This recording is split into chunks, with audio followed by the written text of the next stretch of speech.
Hey everyone, welcome to joining this channel again for a live stream. I couldn't wait. Today is my 3,000 subscribers mark, and I am incredibly humbled by that achievement. Some people say, that's nothing, but you know, we're a small career field, so that's everything. And I've got some very cool stuff that I just couldn't wait. I got to show you guys because it's going with me to work tomorrow, and I don't know when I'll be able to record it again. So I figured I'd take this opportunity right now to show you guys some of the cool new tools that I got just today, because tomorrow they're going with me back to work. So what better time than this? This is currently what I have in my toolkit. These are excellent tools. The DeWalt, this is my go-to tools, and for hardcore stuff, this is definitely what I would go to. Unfortunately, I think I've seen more people mess up medical equipment because they borrow my tools than anything else, because this one is severely overpowerful and it doesn't have a torque setting. So when you're driving in fasteners, people just drive them all the way until they snap the heads off. And this one here is an impact drill, which there is a time and place for using these for sure, especially when you're working around cement or any type of masonry, which we do. Sometimes you got to hang something on some masonry as a Biomed. I know a lot of places contract it out, whatever. But this is what's currently in my kit, and I think that these together with their battery packs, and these are the little battery packs. These are what, 2 amp hour? This together probably weighs, let's say 5 or 6 pounds. All right. And if you guys know anything about me, I am all about minimizing the amount of weight in my toolkit. And I'm doing that a couple different ways. One of the ways I'm going to minimize weight is my ratchet sets I'm going to condense down. And I found this little cool guy. You can see it's got 1/4 inch and 3/8 drive with the button release. So it not only kicks out the socket, but it also releases the socket. These things are absolutely amazing. And this is from Pittsburgh Pro. So you find this at Harbor Freight. And before you guys go off on a tangent of Harbor Freight, trust me, I probably repair more expensive stuff than many of you guys that are watching this. And I use Harbor Freight tools on occasion, depending on the situation. And I use ProGrade tools just the same. So every once in a while, a company gets something right, and this is no exception.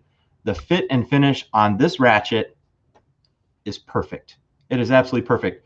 The detent for the direction change, it's very firm, and it's a sliding. It's not the lever style, it's a sliding. So it's much more difficult for you to inadvertently activate it, which is the most annoying thing about lever activated direction changes. This one here, you have to put some firm pressure on it to get it to change its direction. But this guy right here is going to save me the weight of a couple different ratchets, which is amazing. And look at the profile.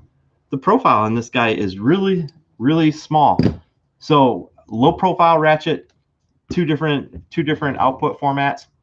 This is a win. This is going in my toolkit tomorrow for sure. But I'm going to make a change. So I'm still going to, I have a DeWalt set exactly like this, the brushless DeWalt set at my job. It's currently in my toolkit, but I'm going to change them out. And starting tomorrow morning, it's going to go in my shop tool set, and I've got something brand new. I just went out in the freezing rain because I seen it and I just had to have it. As soon as I seen it, I thought that's going to be a game changer for anybody that's an on-the-road tech. What I'm talking about is this guy right here. It's the Milwaukee 4-in-1 fuel set. This guy, I've seen so many videos on it. It's the 2505-20, and this thing is absolutely amazing. The reason it's amazing is because it's smaller. It does the job of multiple tools, and I'm going to open it up for you guys right now. I am all about a tool that can do multiple jobs, but it has to do it well. And that's the problem with most tools, is if you have a tool that does multiple jobs, it usually doesn't do them very well. I'm all about practicality along with weight savings.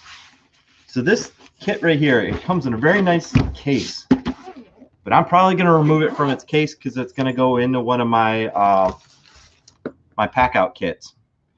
So this kit here, it comes with your power head, your driver. It comes with two 2-amp hour batteries, a charger, which I've already got a charger because you guys remember I'm using the Milwaukee pack out vacuum. So I've already got a charger that can charge these batteries. But here is the secret sauce for this guy. It comes with 4 different power heads. 4 different power heads, guys. And that is absolutely amazing. We've all been in the situation where you wish you had another tool, but you've only got one tool on hand. And this guy here takes up a fraction of the amount of space of these two, plus some of their attachments to get the same functionality. And of course, they're all individually wrapped. So let's take a look at what we got. First, oh man, they really secured it down, didn't they? So this is the power head. It's got 2 speeds. Direction reversing is a membrane button. I don't know how I feel about that because the thing is we always want to switch direction with a manual button. It's faster. It's more easy. If you look, it's out of your thumb reach, so it's recessed. I don't know. I don't know how I feel about that, but it does have a lockout feature. So if you're going to throw this in a tool bag, I can't tell you how many times I hear my tool bag doing that. And it's doing that because, you know, these are stacked on top of each other. Not only does this guy protect the guard area, but you can lock it out if you just throw it in a bag. Let's take a look with a battery. Now, this is the first I've ever put my hands on one of these. And right off the bat, I'm noticing that the grip is a little bit larger than what I was expecting. But that's okay, because I'm not the smallest guy in the world. So you can see right away it's locked out. So you just tap the button. Nice. I can tell that this guy's got some torque too. So Milwaukee's known for its small form factor and brushless motors. Okay. That's easy enough.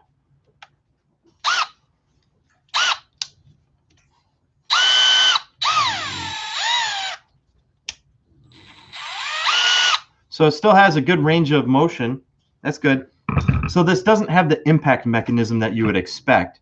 But that's okay because that's part of the problem with the DeWalt for medical equipment anyway. So this is with the drill chuck head. There's a collar that you grab and you slide it on the power head. And there's a Jacob style chuck. Ooh. I'm definitely gonna have to get used to that. Okay. So this is an all metal chuck, which is nice to see because some of the newer XRs that I've gotten, I think the one at my work, the outer edge of the chuck is plastic, which I don't know why they do that, but anyway, this is the 1/4-inch drive attachment. So I can take my bit. Now that's one thing I can't say I do like about the DeWalt though. It's got an eject feature. So when you pull the collar, it kicks out the bit. And that sometimes makes work go a wee bit faster. And this does not. No. So you have to physically pull it out or let gravity do its job. Nope. Not going to work. I think there's a magnet in there. But anyway, it does have the one hand bit insertion. You don't have to pull out the collet like some of them. You have to pull it out and put the bit in. That's a pain in the butt. I don't know why they do that. Maybe it's an inferior design, but so one of the reasons I got this one here particularly is because it has clutch settings. You see that? So I can set the clutch and drive fasteners in, and when the fastener gets all the way in, it'll just activate the clutch mechanism and it'll stop driving. The DeWalt does not do that. The DeWalt will strip them out if you're not paying attention and you're just heavy on the trigger. A lot of technicians are heavy on the trigger. And I tell them, you know, it's a brushless motor. You can go really slow with it. And I teach people to use the tap method, you know, when they're driving fasteners. Don't hold it down. Don't hold your driver down. All right. But people still do, and it is what it is. So when in doubt, we have a clutch, and it does go all the way up to drill. Yep. So that's drill. I'm gonna have to try that bad boy out tomorrow. It's definitely a torquey little beast. So that is the 1/4 inch driver. Now here is something I think is going to be pretty special. We have all experienced this with devices. You can't get to the fastener because it's next to the edge of another plane. Like it's next to a wall, or it's next to like a wheel caster or something. And that is where this guy is going to come in handy. Look at this. It is an offset driver. You see that? So you can get right up next to something. You can get within what, 1/8 of an inch? So normally with my DeWalt set, I have to get extensions in order to get the driver head, because you still have to compensate for this fat of a driver head. So you have to like put those bits on, and then you have a tendency, because you're not approaching it at a perpendicular angle to, well, 100. Never mind. Because you're not approaching it straight on, your driver bit wants to cam out. This is going to solve that problem for me. There's so many times where I've had the extensions, swivel joints, and stuff like that just to get one fastener out. Whereas this guy here, all I've got to do is grab the other chuck head and switch them out. But this 4-in-1 driver has got one other trick up its sleeve. And this one here is going to be pretty crazy. So there's these little locking lugs around the perimeter of your bit, your driver head, and they allow you to index this however you want. So you can index it, I don't know, what is it, 10 degrees or so with every, maybe 20 degrees with every lock.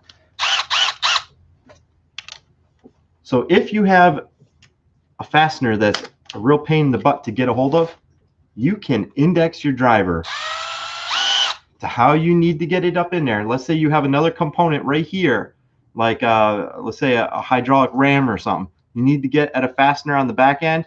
You can actually put this 90-degree bit on here and get up in there with a tiny little nut driver or something and zip that bit out. Now you are missing the impact mechanism of this one, and that's okay, because I still have this one back in the shop.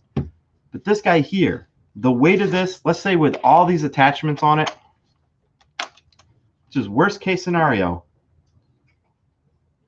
I guarantee you it's almost equal with the DeWalt with all the attachments on it and a bit.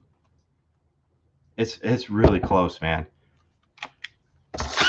So the little power head, and as soon as I seen a commercial for this, I was baffled, because instead of taking my drill with my driver, I can take this little power head with different attachment heads.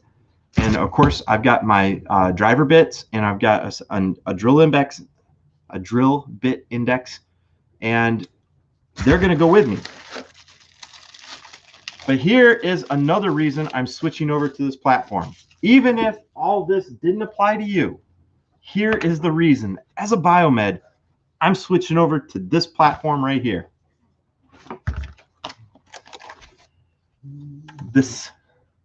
Now this is not a cheap accessory, but this right here is going to be a game changer for me in the field. This is a battery powered soldering iron, and it uses the M12 fuel batteries. And this is going to be so fantastic, because currently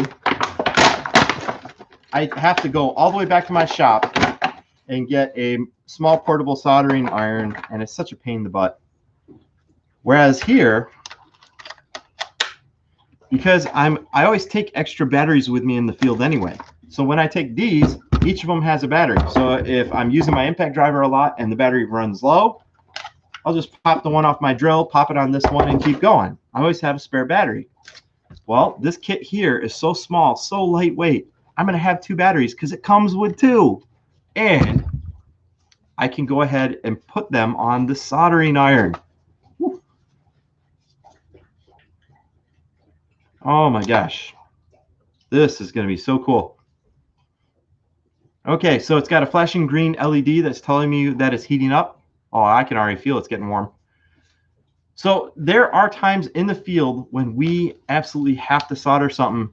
And one of the times that I personally have to do it is when I'm working on things like, well, anytime I'm joining two wires for one, but also IEC plugs. You know, these little bad boys right here. Let's see. Where do I have them? Where's that power supply? So surgical tables have these IEC power inputs. And often on the back side of them, you'll have your wires soldered in. Like right here, I've got this ground wire soldered straight to the outer case. Well, here's the thing, is the case is a generic part. You can buy that all over the place, any place. But the problem is that the wires are often soldered in shrink tube to the back of it. So instead of opening up the entire table because they yanked out and snapped off the IEC insert, all you've got to do is get your new insert, reach in there with a set of pliers, pull out the wires, and then trim them back, make sure they're clean. You know, you do the proper techniques of heating them up, removing the old solder, applying new solder to prep them, and then you solder them to the IEC. Man, this guy's really hot too. Okay, well that was not very long. So in that little time of me talking, it went from flashing to solid green, and I can smell it. It's ready to rock and roll. Let's see how I do on this guy.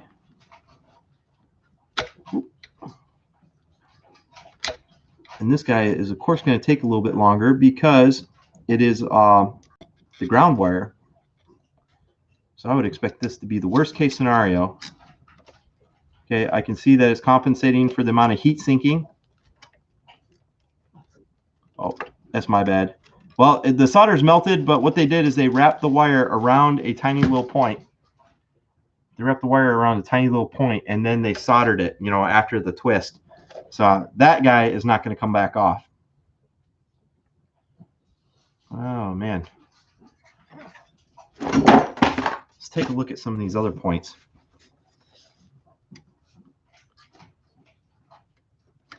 I would think this M12 battery would be able to keep up quite well with the amount of temperature loss. Ooh, let's see. Let me get some solder and wet the tip of this. I know I'm not using proper soldering techniques. Normally, if you want to go ahead and remove some solder, you wet the tip. It gives you a better point of conduction of temperature.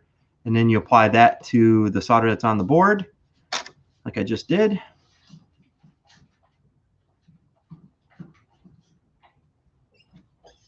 Well, is this going to be too much for it? Nope, nope, there it goes. It's all liquid. Holy cow. Okay. Well, that was one of the grounding lugs to this entire thing. Man, if it can zip that guy down, what else can it do? Let's see this power switch. Oh yeah, that's not bad. That's not bad. I was worried that maybe it wasn't able to keep up, but that's not bad. Okay, cool. And then for the off, you just push down on it right here, and it's spring loaded and it shuts itself off. It goes into a temperature down. But check that out. It has an LED down near the thermal tip so you can see what you're doing. I can't tell you how many times I've been under some dank ass area trying to get at some wires and I can't see what I'm doing. It's a nice touch. It really is. So that's an M12 soldering iron. Now, given it's not cheap, I think this guy here is like $70 some, and this guy here is like $200. But instead of buying a kit like this with this one and this one, you're actually saving money if you go with the $200. Now, I would say that this is almost the perfect setup for a generic tech. I mean, it's small, it's compact, it's got the drill head, and it's got your impact, or your I shouldn't keep calling it an impact, it's a driver. So since it's got all that in one little kit, this would be an excellent little kit to hand out to techs. At $200 for the kit, the battery charger that they can put on their workbench and all this, I'd say that covers all your bases, because you're going to spend way more money on batteries and for a proper drill and impact. So here's one other feature I didn't tell you guys about that I thought was the coolest darn thing about this guy. Now, given it looks a little fugly, okay, because it's got this front riser right here, which tells you your battery status. And at the same time, it's got a little belt loop. You can switch it around from one side to the other. And it's got your LED, maybe not the brightest LED, but here's the other cool thing. Let's say that you are sitting there and you're zipping out a bunch of screws. As you're taking a piece of equipment apart, you can be putting the fasteners right on the end of your drill gun, or your driver gun, rather. There we go. This is probably the configuration it's going to be in 90% of the time. So as you drive out the bits, as you drive out the fasteners, you just snap them right here on the front. Check that out. And then when it goes in the tool bag, just press and hold this guy for 3 seconds. It goes on lock. Throw it in your tool bag. You don't have to worry about it. Now, mine's probably going to go in a proper kit, where it's got its own place along with all the attachments. Because as I said in yesterday's video, I like having an inventoried bag. I know where every component's at. I don't just like loose leaf stuff thrown in a bag. That's not me. So that's why another reason why I say this kit is perfect for a generic technician is because it's got all these spots. And you can modify these if you need, because it's Velcro. But it's got all these spots for all your power heads.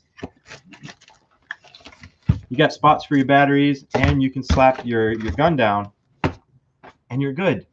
Actually, I can probably fit this guy in there just as well, but it's still really hot.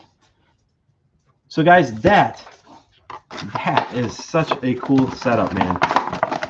I've got one other bit for my soldering iron. That's your flat bit, and that's probably more proper if you got to do a large ground plane, like I was just goofing around on this board. So if you have a large solder mass that you have to attack with a lot of heat, it probably would have behooved me to switch out to this guy, but it is what it is. I wanted to try it with the conical tip because that's probably what's going to stay on it a good majority of the time.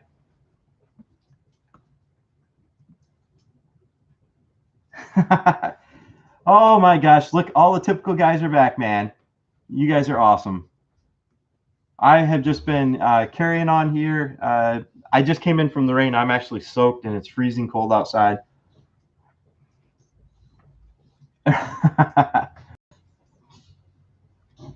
Well, you guys, this Benjamin, you speak German? Ich kann auch mit dir durchsprechen. Only English and Dutch.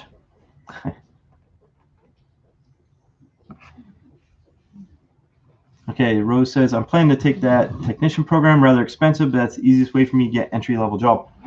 You are probably right, because the easiest path is going to be getting proper documentation from a proper school. It's just the way it is, man. It sucks. I'm seeing so many younger people getting into our career field, and I'm a little bit worried because some of them, I ask them just generic questions, and a lot of the guys that are pretty fresh, straight out of school, that's when they should be the quickest on the knob with some of the stuff. And I don't know what some of these schools are teaching. So I'm hoping colleges like the College of Biomedical Equipment Technology, I'm hoping that they actually have a better program. I've yet to talk to a graduate from their program, so I don't know. You are absolutely right. That was non-leaded solder on that guy, and although it would have seriously helped if I would have used the correct tip. A conical tip for a huge solder mass like that is not a good idea.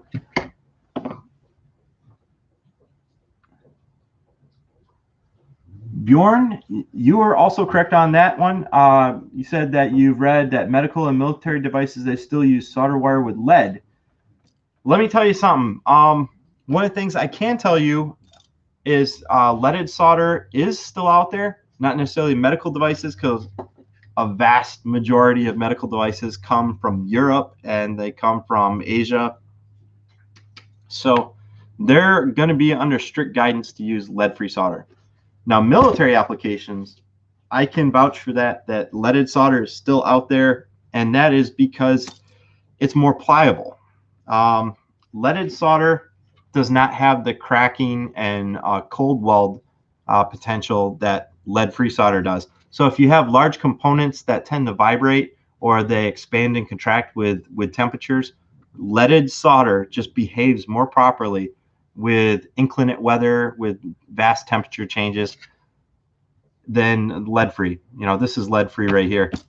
Although I do teach people to keep leaded solder on their bench, because if I'm removing some components, I'll add leaded solder to lead-free, and it creates a new amalgam with a lower temperature. And instead of being that gunky, gummy lead-free stuff, it flows more liquidy. And I generally like having a little bit of lead with my lead-free solder.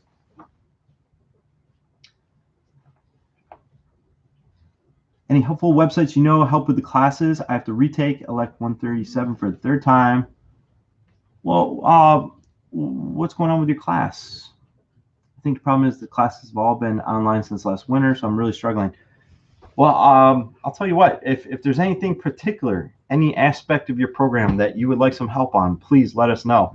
It's not just me, it's the community. I mean, there are so many people that can answer your questions way better than me, man. But we will all do our best to help y'all out for sure. Well, thanks, Rose. I was extremely happy when I got my 1,000 subscribers, and then 2,000 rolled in, and then very, very quickly the 3,000 rolled in. And you know what the craziest thing is? I have people all over the world that are watching this channel, which I never expected. All right. And I would like to think that everybody is communicating and it's helping everybody out. I would like to think so.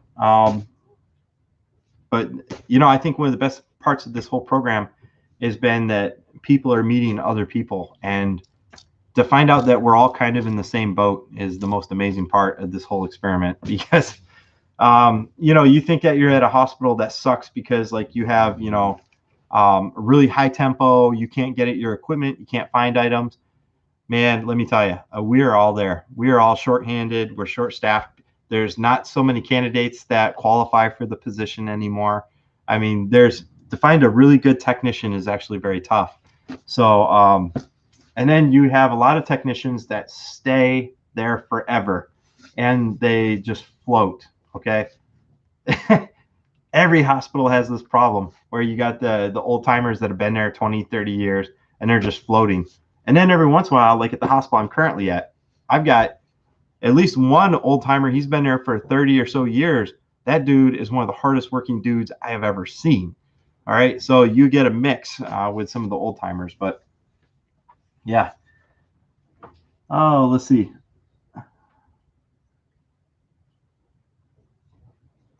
Till a few months ago, I thought that leaded solder was for the benefits you mentioned, but I was surprised it doesn't was the main reasons. What do you mean by that, Bjorn? They began adding lead to solder to prevent the phenomenon called tin whiskers. Yeah, I've heard of that. Yeah. Well, I can tell you for a fact that adding lead to a solder joint, especially when it's a chip or something that you have to uniformly pull out, if you're using something like a heat gun, you add lead to it and it just comes out much better. I think I'm going to do a video on that. I'm going to show you guys a close-up of two identical chips. I'm going to find a perfect board, and one of them I'm going to go around and I'm going to use leaded solder, and I'm going to go through and add just a little bit to it. I'm going to let the board completely cool down, and then I'm going to heat it up with a heat gun and see with a time clock how long it takes me to pull out a chip for, for the type of amalgam that's on the board. I think that would be an excellent experiment, because I have always taught people to do it that way, because for one thing, by adding a little bit of extra solder into the joint, you're kind of preheating it in order to remove the component instead of attacking the joint. Because as it is, when you have like wave soldering, which is how a lot of manufacturers solder some of these boards, there's barely any solder on a lot of these joints, and because of that, you need solder on the tip and on the joint in order to conduct heat. So that's why I always put a little bit of solder on my iron, touch it to the joint, so you add some to take some off, if that makes any sense. And it does work better because the liquid solder is what conducts heat from the tip to the joint. I'm in the phase of completion from college biomedical equipment tech. You know something? Angela, you would be the first person I know that is going to graduate from that college. And I know that they have a lot of graduates. I just haven't talked to them. And I would be very curious, because when you get to your job, do you think that what they teach you is sufficient for what it's going to take to do the job? That's the part that I think is going to be really impressive. Now, I did enroll in the college last summer, but then this whole COVID thing hit hardcore, and I wasn't getting any extra help. And my job at the hospital was getting more and more every week. It got to the point of being crazy. So I had no time for school. Plus, my kids, when the kids started school, my son, he gets extra help when he comes home, because if you guys know anything about homeschooling right now, there's a hell of a lot of work that the kid has to do every single night. And I'm there with him.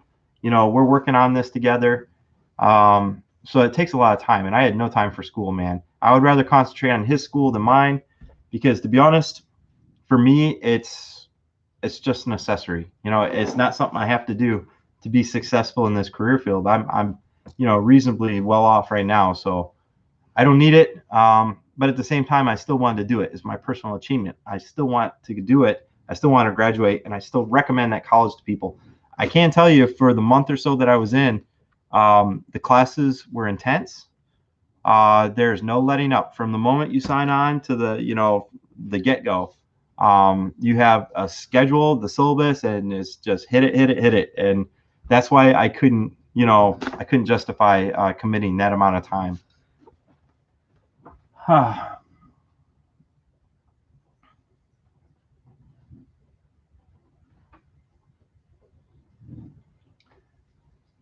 Let's see, challenging but thorough and informative. Once you have the time and patience, you'll be fine. The faculty is I agree with the faculty. The faculty was fantastic. They were way better than a community college, and way better than a high-level college. I mean, and probably way better than even like DeVry. Like they would talk to you about the stuff, and they cared about it, and they would follow up with you. And the admissions to the college were fantastic. They were fantastic. So I really appreciated that. Schoolcraft Biomed program in Michigan right now. Schoolcraft I'm born and raised in Michigan, man. So I don't know if I know Schoolcraft. I don't know. I think I've heard of them before, but that's interesting. Well, I'll tell you what. Any biomed program that just gets you in the door is going to be a good thing, because that's when the real learning starts. The day you set foot in your hospital is the real day that school begins. Okay.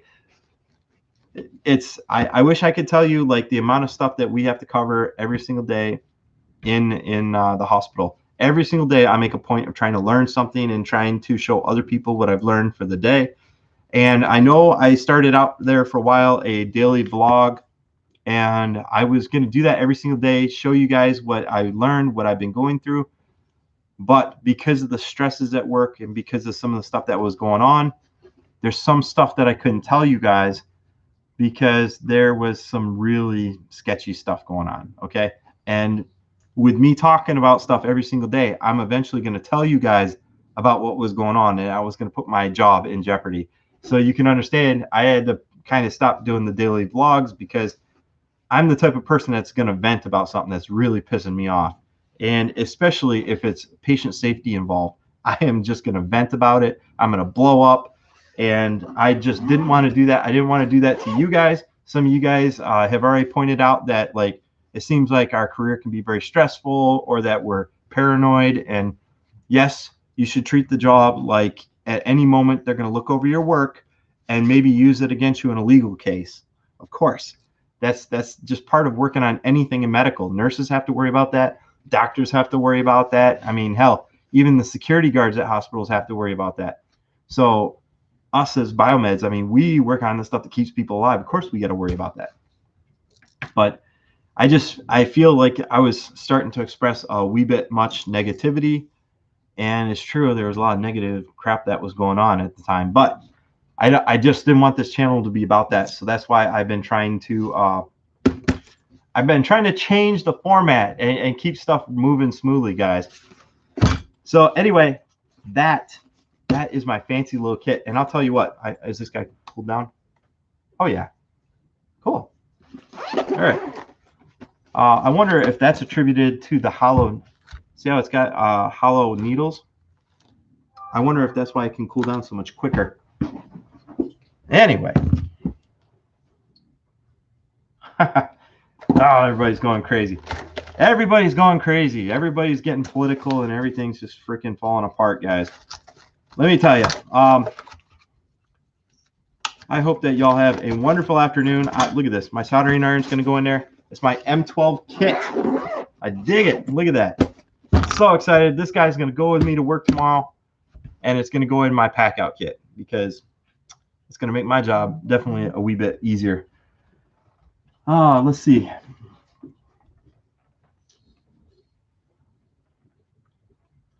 Well, you know, I would agree that at even 180 degrees, the lead doesn't evaporate. You know, I think part of it is, you know, Bjorn, you're right about the vapor. I still use regular fans and stuff to keep the smoke out of your lungs because still you have to worry about the resin core, and the resin core itself, especially when you're using a really hot iron that all goes up in your face and stuff. But one of the things I can tell you is if one thing I've learned over the last year is that a lot of damn people don't wash their freaking hands, okay? There's so many people that don't wash their hands. They'll go and eat a sandwich or something after you just had a bunch of lead. Now, trust me, guys, like I said, I don't want this to be a political type of thing, but I'll tell you from experience, I used to handle a lot of lead, okay? I used to do a lot of ammunition reloading, and your hands will just get discolored because it will sit in the grains of your skin, and you have to scrub the hell out of them to clean that up, okay? So people just don't wash their hands, so you're going to ingest it just naturally because these dumbasses don't wash their hands. But I can tell you that I myself have experienced no ill effects, and most of us, even if you're going to do board repairs every day, it's not to the quantity where it's really going to affect you. So leaded solder is okay. Let's see.